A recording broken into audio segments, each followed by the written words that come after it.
Assalamualaikum warahmatullahi wabarakatuh.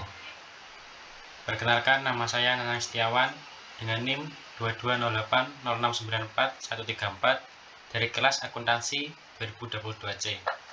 Di sini saya akan sedikit menerangkan tentang perusahaan manufaktur. Yang pertama adalah pengertian. Apa sih pengertian dari perusahaan manufaktur? Perusahaan manufaktur adalah sebuah badan usaha yang mengoperasikan mesin, peralatan, dan tenaga kerja dalam suatu medium proses untuk mengubah bahan-bahan mentah menjadi barang jadi yang memiliki nilai jual. Nah, untuk contohnya adalah perusahaan mie instan yang membeli tepung sebagai bahan baku untuk membuat mie, kemudian diolah dan dikemas lalu dijual.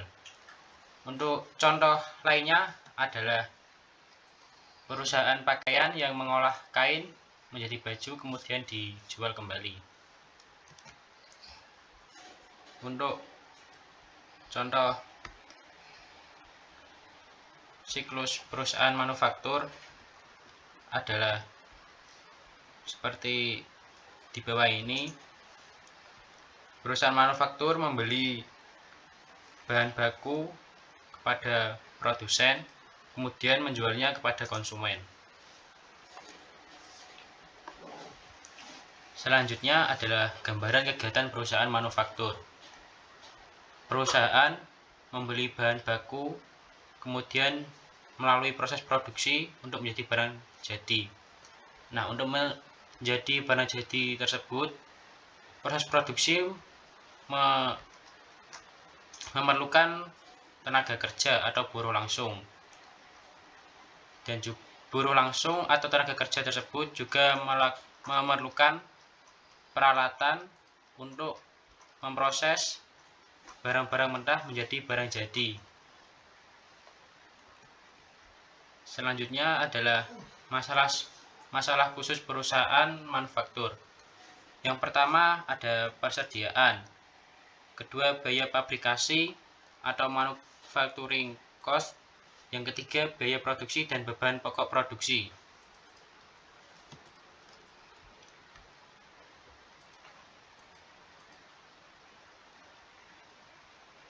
Persediaan perusahaan dagang. Dalam perusahaan manufaktur biasanya terdiri dari 3 macam.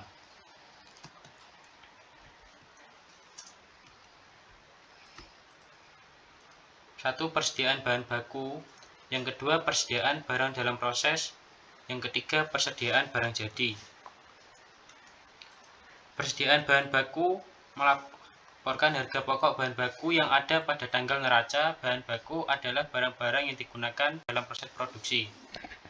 Yang kedua, persediaan dalam proses terdiri dari biaya bahan baku dan biaya-biaya manufaktur lain yang telah terjadi untuk memproduksi barang yang belum selesai. Untuk menyelesaikannya masih diperlukan tambahan biaya. Dan yang ketiga adalah persediaan barang jadi, terdiri dari total biaya pabrik untuk barang-barang yang telah selesai diproduksi tetapi belum dijual. Sebuah perusahaan manufaktur dengan demikian harus menyediakan 3 perkiraan untuk persediaan.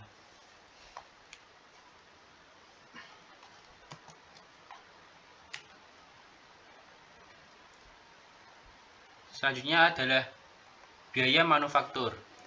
Biaya manufaktur terjadi dalam perusahaan manufaktur selama satu periode disebut atau lebih dikenal dengan biaya pabrik. Biaya ini digunakan untuk menyelesaikan barang yang masih sebagian selesai di awal periode, barang-barang yang dimasukkan dalam proses produksi periode itu, dan barang-barang yang baru dapat diselesaikan sebagian di akhir periode.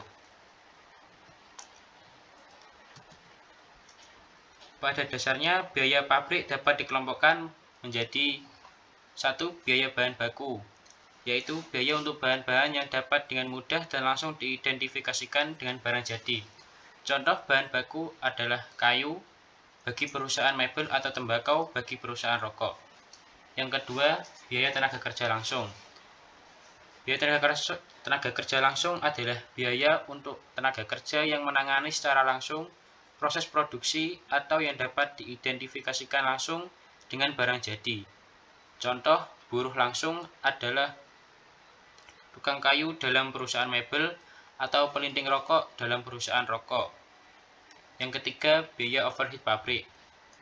Biaya overhead pabrik adalah biaya-biaya pabrik selain bahan baku dan tenaga kerja langsung. Biaya ini tidak dapat diidentifikasikan secara langsung dengan barang-barang yang dihasilkan. Contohnya, biaya overhead adalah satu, bahan pembantu, seperti mur, baut, dan pelitur. Yang kedua, tenaga kerja tidak langsung, yaitu tenaga kerja yang pekerjaannya tidak dapat diidentifikasikan secara langsung dengan barang yang dihasilkan, misalnya gaji mandor. Yang ketiga, pemeliharaan dan perbaikan. Yang keempat, listrik, air, telepon, dan lain-lain. Selanjutnya adalah biaya produksi dan biaya periode. Biaya produksi adalah biaya yang dibebankan dalam proses produksi selama satu periode. Biaya ini terdiri dari persediaan barang dalam proses awal ditambah biaya pabrikasi atau manufacturing cost, kemudian dikurangi dengan persediaan barang dalam proses akhir. Biaya pabrikasi adalah semua biaya yang berhubungan dengan proses produksi. Tiga komponen biaya yang terdapat dalam biaya produksi adalah biaya bahan baku, biaya tenaga kerja langsung, dan biaya overhead. Biaya overhead adalah semua biaya pabrikasi yang bersifat tidak langsung, termasuk biaya-biaya yang dibebankan pada persediaan dalam proses pada akhir periode. Biaya bahan baku langsung dan tenaga kerja langsung sering pula disebut sebagai biaya utama, yaitu biaya yang merupakan komponen utama dari produk yang dibuat dan dapat dengan mudah didistribusikan pada masing-masing unit produk yang dikerjakan atau dibuat. Biaya tenaga kerja langsung dan biaya overhead sering pula disebut sebagai biaya konversi, yaitu biaya yang dikeluarkan atau terjadi sehingga bahan baku dapat diubah menjadi produk jadi. Kelompok biaya lain selain biaya produksi adalah biaya periode, yaitu biaya non-pabrikasi yang dikeluarkan atau terjadi selama periode berjalan dalam rangka operasional perusahaan. Biaya ini dapat dibagi menjadi dua kelompok, yakni beban penjualan atau pemasaran dan beban-beban administratif. Mengapa sih kok diklasifikasikan berbeda-beda? Ini dilakukan agar dapat mengukur kinerja atau prestasi masing-masing bagian secara lebih fair. Kemudian ada akun-akun khusus perusahaan manufaktur. Yang pertama, akun persediaan. Akun persediaan terdiri dari persediaan barang jadi, kedua persediaan bahan baku, ketiga persediaan bahan pembantu, yang keempat persediaan bahan pembantu, dan yang kelima persediaan barang dalam proses. Selanjutnya adalah akun biaya produksi yang terdiri dari biaya bahan baku, biaya upah langsung, biaya overhead pabrik yang dibebankan, biaya overhead pabrik sesungguhnya, barang dalam proses, barang jadi standar, yang terakhir adalah selisih produksi aktual dan standar. Metode pencatatan persediaan. Metode pencatatan persediaan ini terdiri dari tiga macam. Yang pertama adalah metode pencatatan periodikal atau fisik. Yang kedua, metode pencatatan perpetual.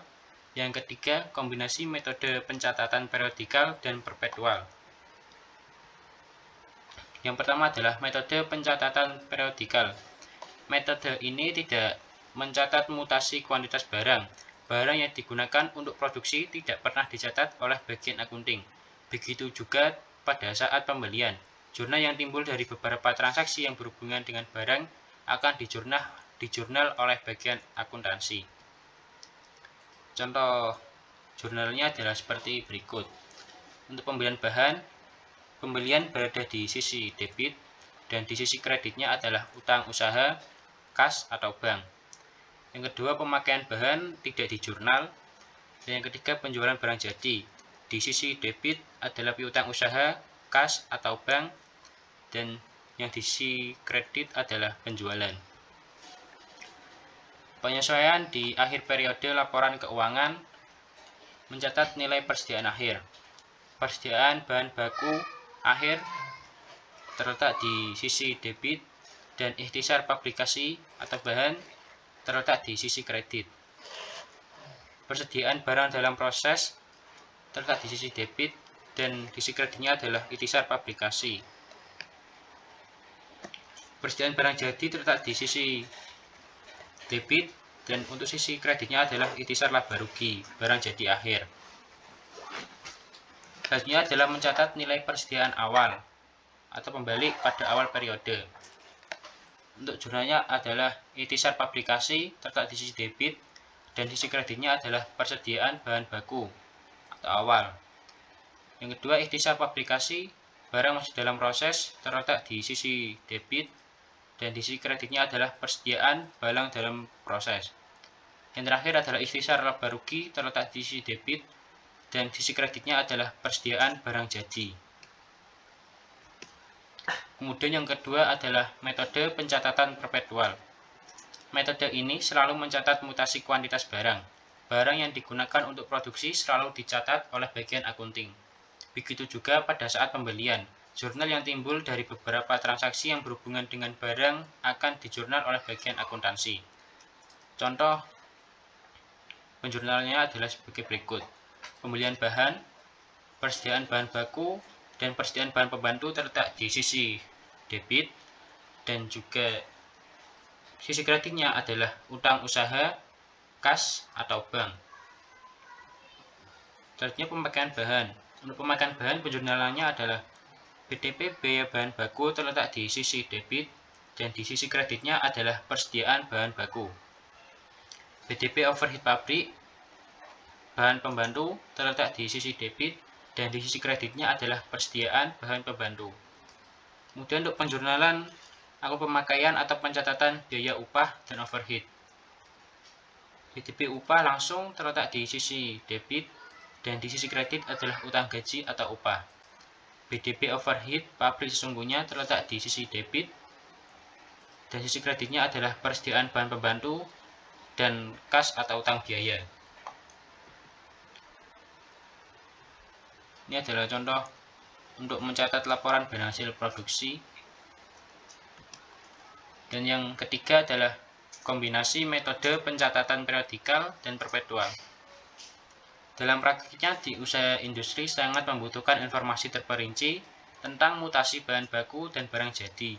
Sementara sebagian besar orang yang bekerja di bidang akunting memahami model pelaporan usaha di industri adalah dengan model tampilan laporan laba rugi dengan konsep periodikal. Tetapi dengan menggunakan metode periodikal berarti perusahaan harus mengorbankan informasi atas mutasi persediaan bahan baku dan persediaan barang jadi. Yang terakhir adalah pembatasan dan trik dalam penerapan dua metode.